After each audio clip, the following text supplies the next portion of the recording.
Radio Lomé, il est 12h30 minutes.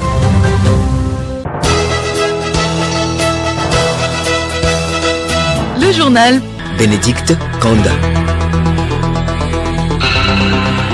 Bienvenue dans le 12h30 de ce vendredi. Madame, Monsieur, bonjour. Les titres du journal. Une conférence débat sur le thème « La culture au service de la diplomatie » a été animée ce matin à l'Université de Lomé par l'ambassadeur de France au Togo, Augustin Favero. Il s'agit de relever l'importance du lien entre la culture et la diplomatie. Promouvoir la communication dans le couple en faveur de la planification familiale, c'est l'objectif du projet dénommé Momentum Country and Global Leadership. Les acteurs sont en atelier de restitution à Lomé.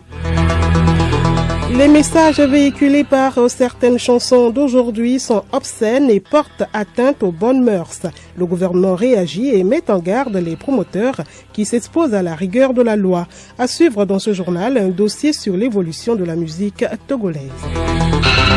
Et puis sport, football, le sélectionneur national des éperviers du Togo, Paolo Duarte, a rendu public ce matin la liste des éperviers convoqués pour la rencontre contre l'Eswatini. Cette affiche compte pour la 5e journée des éliminatoires de la CAN Côte d'Ivoire 2023.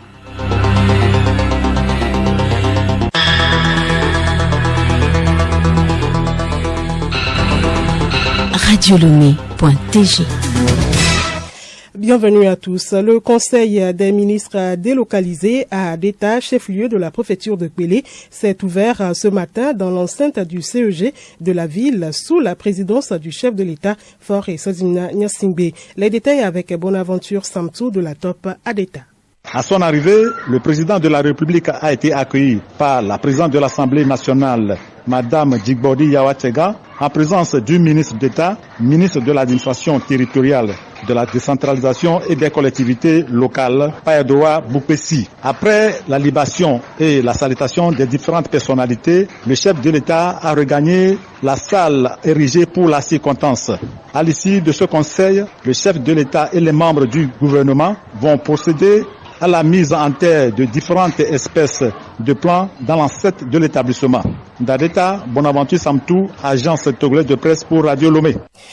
Et les plans qui vont être mis en terre vont préserver l'environnement. Il est difficile aujourd'hui de parler de pollution sans évoquer le sac plastique. Quasiment pas biodégradable et léger, le sachet plastique se disperse facilement pour augmenter les pollutions des milieux avec d'énormes conséquences.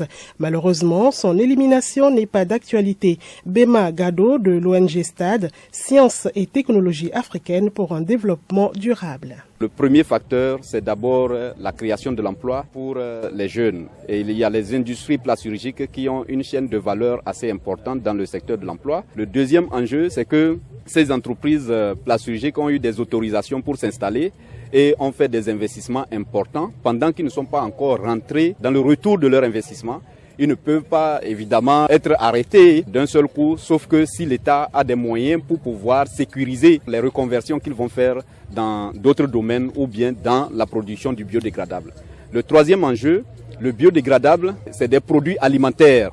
Donc c'est des produits alimentaires qu'il faut utiliser pour faire des emballages biodégradables. Alors que l'Afrique fait face aujourd'hui à la sécurité alimentaire. Et donc c'est pour ça qu'il faut investir dans le recyclage pour réduire les conséquences du plastique dans la nature et permettre à l'État de pouvoir orienter son fonctionnement et aider toute la population à vivre.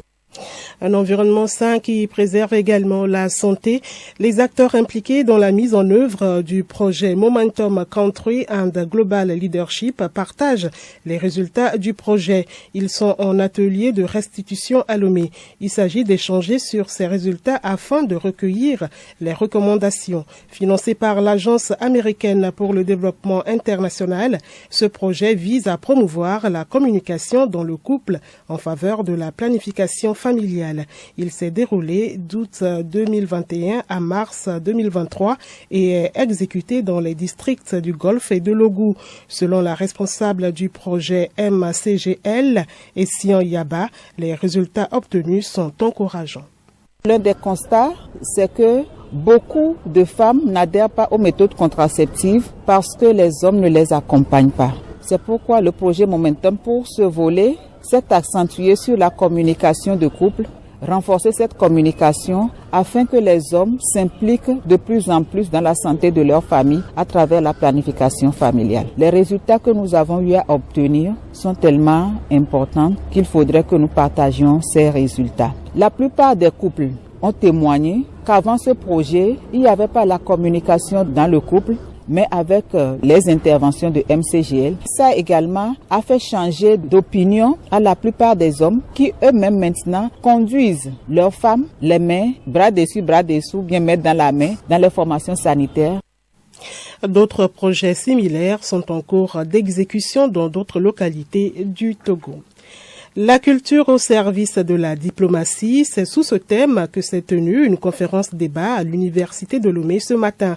Animée par l'ambassadeur de la République française au Togo, Augustin Favero, plusieurs points sont abordés, notamment l'importance de la diplomatie au service de la culture et la culture au service de la diplomatie.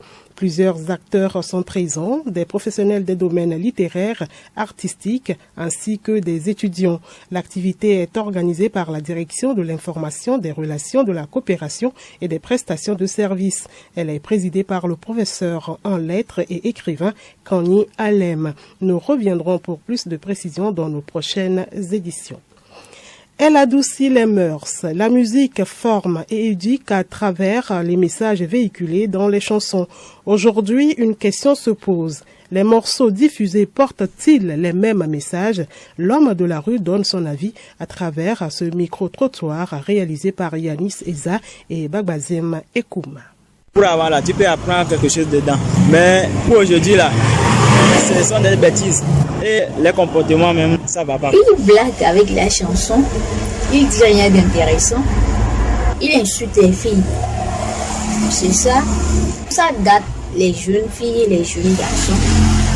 La musique de maintenant, elle n'est pas vraiment ce qu'elle a été auparavant. Il n'y a que des futilités, des paroles qui vont enseigner. Il n'y a plus ça. Maintenant, des choses inutiles. Et ce que nos jeunes artistes donnent maintenant, ce n'est plus ça. Donc les musiques qu'on écoute, c'est principalement celles mises par les Togolais de l'assaut. Donc c'est des musiques pour danser. Mais alors nous, c'est sympa, on aime bien, c'est tout fan, des trucs comme ça. La musique togolaise, qui a un certain nombre d'années, nous n'étions pas à ce niveau. Mais par contre, il y a encore du travail à faire. Quand tu sors une chanson, c'est qu'il y a un message derrière. Un message qui est censé éduquer, qui est censé former, qui est censé impacter positivement. Il faut veiller à ce que les artistes, dans leurs morceaux, véhiculent des messages de ce genre-là.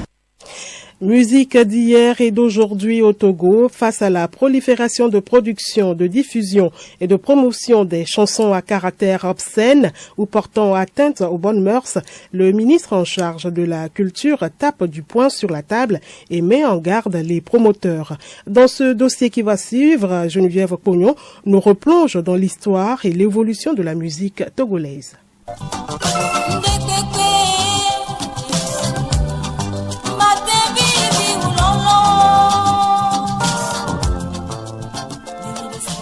La musique du Togo prend ses racines dans la musique traditionnelle dans les années 50-60.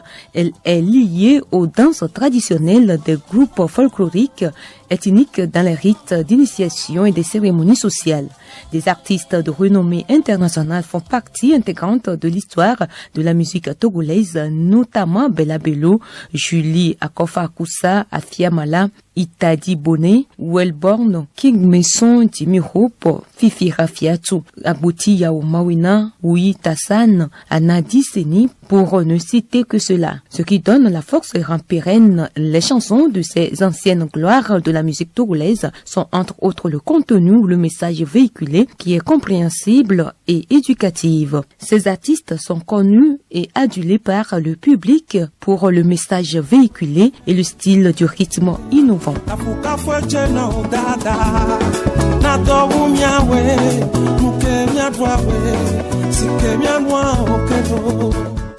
Depuis que ma mère m'a mis dans ce monde, elle souffre à cause de moi. Je lui dois reconnaissance jusqu'au jour de sa mort. Cependant, avec avec l'avènement du hip-hop, la musique togolaise a changé de visage. Ce mouvement déclenché depuis les années 2000 aux États-Unis a gagné aussi le Togo, ainsi que des rappeurs émergents dans les coins de rue de Lomé avec la branche du R&B. Le hip-hop togolais regorge aussi des groupes de breakdance, toujours en compétition en période de vacances. Les chansons de ces artistes avec des clips et vidéos obscènes portent atteinte aux bonnes mœurs. Les contenus des messages ne garantissent aucune éducation à la future génération. Dans un communiqué, le ministre en charge de la culture, Kossi Gbegno Lamadoukou, fustige ces productions et diffusions de ces chansons malsaines. La promotion de la culture et de la musique togolaise ne doit pas se faire au détriment de nos valeurs fondamentales, martèle le ministre Gbegno Lamadoukou. Pour rappel, au Togo, le code pénal, en son article 394, punit toute personne qui diffuse ou fait diffuser publiquement des incitations à des pratiques contraires aux bonnes mœurs par parole, écrit et tout autre moyen de communication. Geneviève Okpognon, restons avec vous pour le rendez-vous culture de ce vendredi. Au menu, il y a la résidence de percussion d'Atopani, le tam-tam parlant, une projection de film, une formation à l'art du conte, un concert tradi gospel et un festival national de ballet traditionnel. L'Union des ballets du Togo présente la 5e édition du Festival national de ballet traditionnel du 8 au 10 septembre prochain à l'espace culturel Only One Beach. Au programme de cette rencontre du carnaval, des spectacles de danse et la conférence débat. Le thème retenu pour cette édition est la culture, notre identité. Du ballet à la musique tradi gospel acte 1, c'est ce dimanche 11 juin à l'église Yesoulagbe. Jésus est vivant à partir de 14h. Le thème de ce méga concert est Ma coupe déborde. Artistes invités, Reine Shelter, Ahmed Gilberto Joe Kotor, Maman Jeannette, Elias Aimé et des chorales. L'entrée est libre et gratuite.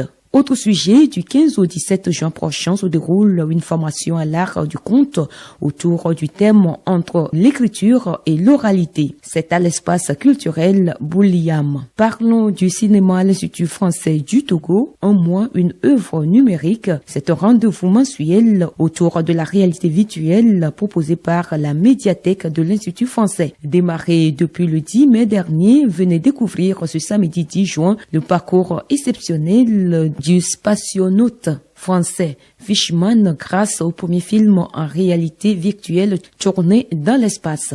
Et puis dire le monde autrement, pas avec la parole ni la voix, mais avec Atopani le tam-tam parlant. C'est un projet qui propose de véhiculer nos traditions dans un nouveau langage d'humanité. Des jeunes sont en formation depuis le 12 mai. La restitution est prévue les 7 et 8 juillet prochains. La suite de cette édition, ce 9 juin, est la journée internationale des archives. Elle a pour but de faire prendre conscience à l'opinion publique de l'importance des archives. Clarisse Tombité.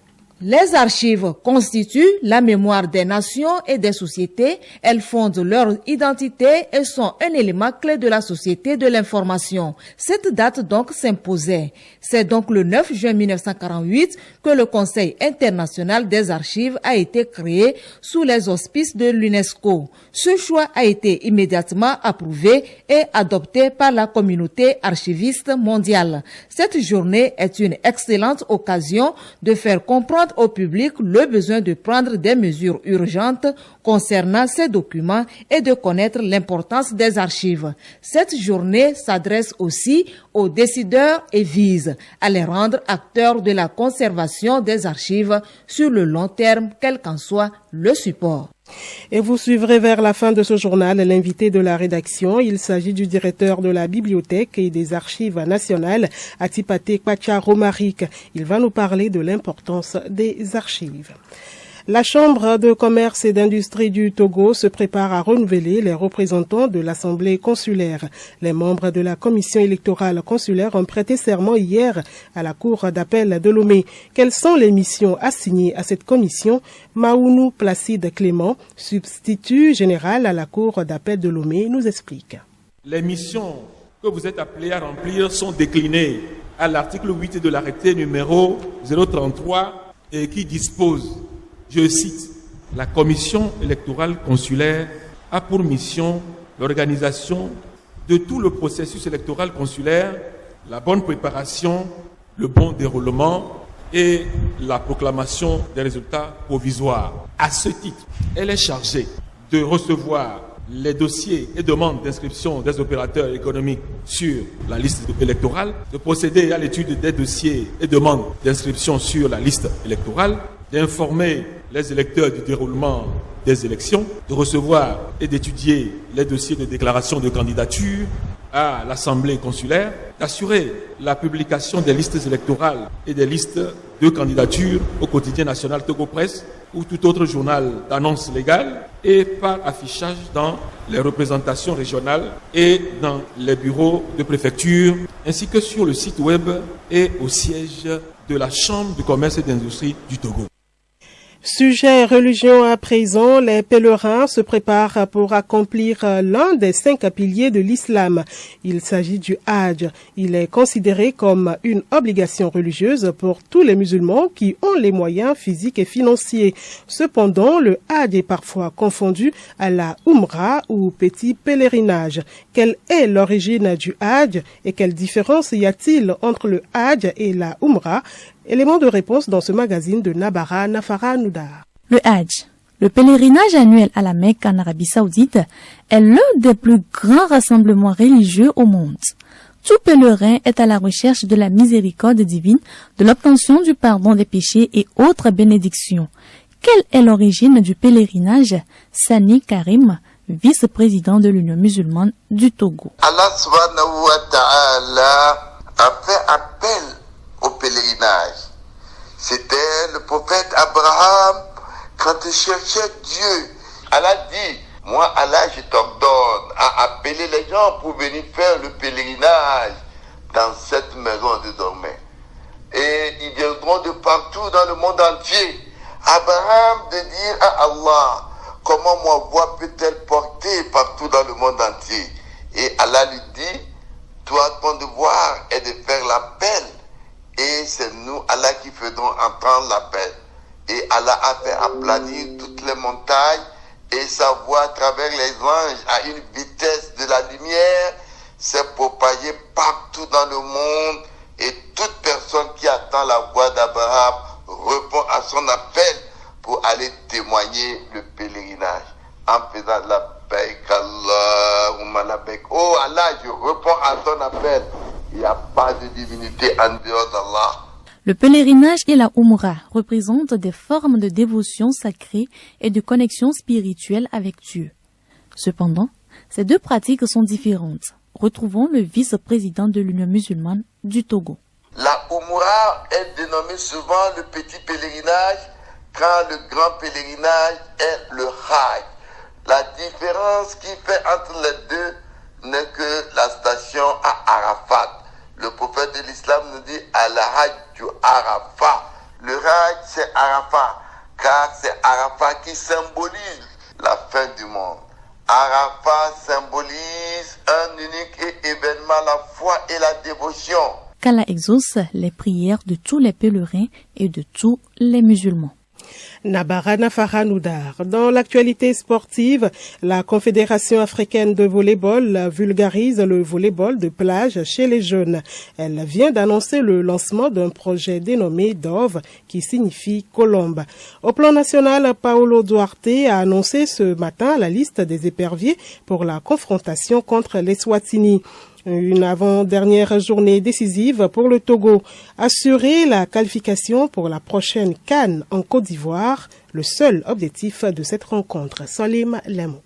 Ils sont 26 éperviers à être convoqués par Paulo Duarte pour le match amical international contre le Lesotho le 14 juin et contre l'Eswatini le 18 juin. Ils sont donc 3 gardiens de but, 6 défenseurs dont le capitaine Djene Dakonam, 7 milieux de terrain avec Alexis Romao et 10 attaquants de but. Dans cette liste, des surprises sont constatées. Paulo Duarte a retiré sa confiance à Fodolaba. Le meilleur attaquant de l'ADN Lunato, Yere Justin, ne fait non plus partie de la liste du Portugais. Le retour de Marouf Tchakei, milieu de terrain tant attendu. On note aussi la première sélection de Kodjo Aziangbe, d'Al Nasr aux Émirats arabes unis. Tous ces 26 éperviers auront la lourde charge de ramener l'espoir de qualification à la CAN Côte d'Ivoire 2023 pour le Togo en attendant la dernière journée de ces éliminatoires. Sur le continent, la Confédération africaine de volleyball CAVB a annoncé le lancement d'un projet dénommé DOV qui signifie colombe. Ce projet vise à promouvoir la pratique du volleyball de plage chez les jeunes.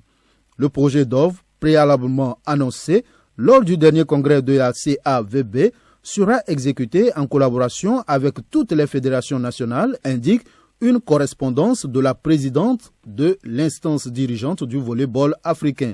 Selon Madame Bouchard Hadjidj, présidente de la CAVB, dans une première phase, la Confédération africaine de volleyball aspire à mobiliser au moins 28 pays des 54 fédérations nationales aux compétitions zonales de beach volley et africaines des moins de 21 ans et des moins de 19 ans en 2023 et 2024.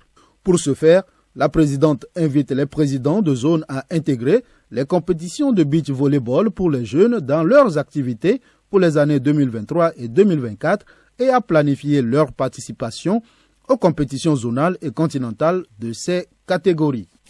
Merci à vous, Salim Lemo. Invité de la rédaction, aujourd'hui, c'est la journée internationale des archives. Comme annoncé plus haut, elle a été initiée par le Conseil international des archives en 2005. L'objectif est de faire connaître le rôle des archives et valoriser le travail des archivistes. Qu'est-ce qu'une archive et quelle est son importance?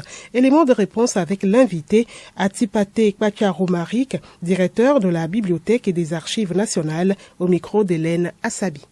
Bonjour à Atipate Kwacharomarik. Bonjour madame. Vous êtes le directeur de la Bibliothèque et Archives nationales du Togo. Dites-nous, qu'appelle-t-on archives? Les archives, de façon conventionnelle, sont l'ensemble des documents, quelle que soit leur date, leur forme, produits ou reçus par une personne physique ou morale dans l'exercice de ses fonctions. C'est en quelque sorte aussi des témoins de la vie ou des activités humaines dans une société. On parle de témoins en ce sens qu'ils véhiculent un message qui sert d'abord de preuve et puis qui retrace en quelque sorte les activités des humains pour des raisons que chacun peut donner. Directeur, si je comprends bien, les archives sont donc d'une importance capitale. Les archives restent importantes dans la vie d'une personne, dans la vie d'une société, dans la vie d'une nation. Pourquoi? Ce sont des témoins des activités quotidiennes de tout individu, que ce soit aussi une entreprise ou une nation. Une nation qui a ses archives bien organisées se permet de mieux gérer la démocratie. C'est une avancée en quelque sorte. Ça permet de faire une avancée démocratique, la bonne gouvernance, la transparence. Avec l'avènement du numérique, le métier d'archiviste est-il en perdition ou en innovation? Le métier de l'archiviste ou de bibliothécaire a connu un ralentissement. Pour dire quoi? Comment est-ce que le travail se faisait? Aujourd'hui, ça n'a pas vraiment pris de l'élan avec le nouveau système de gestion. Je veux dire le numérique, qui vient justement pas pour surplanter le métier, mais pour booster ce métier-là en quelque sorte. Ça permet de faciliter la gestion quotidienne qui était beaucoup plus traditionnelle, manuelle, et puis ça nous permet d'aller plus vite. Ça, c'est ce atout-là que le numérique vient apporter au métier. Merci beaucoup, directeur, d'avoir accepté notre invitation. Vous suivrez l'intégralité de cet entretien dans le journal Magazine Pluriel de demain samedi. Et puis l'information insolite pour terminer. En Corée du Sud, un passager d'un avion a ouvert la semaine dernière une issue de secours en pleine phase d'atterrissage. L'incident s'est produit au moment où l'Airbus à bord duquel se trouvaient près de 200 passagers approchait de la piste de l'aéroport. L'ouverture inopinée de cette porte a provoqué des difficultés respiratoires chez certains passagers passagers qui ont été transportés à l'hôpital après l'atterrissage. Le passager a été conduit au poste de police afin d'être interrogé sur les raisons pour lesquelles il a ouvert la porte.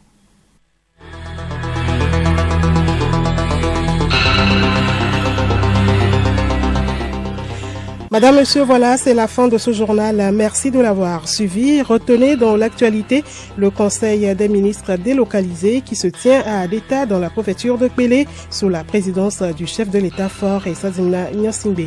Bonne suite de nos programmes.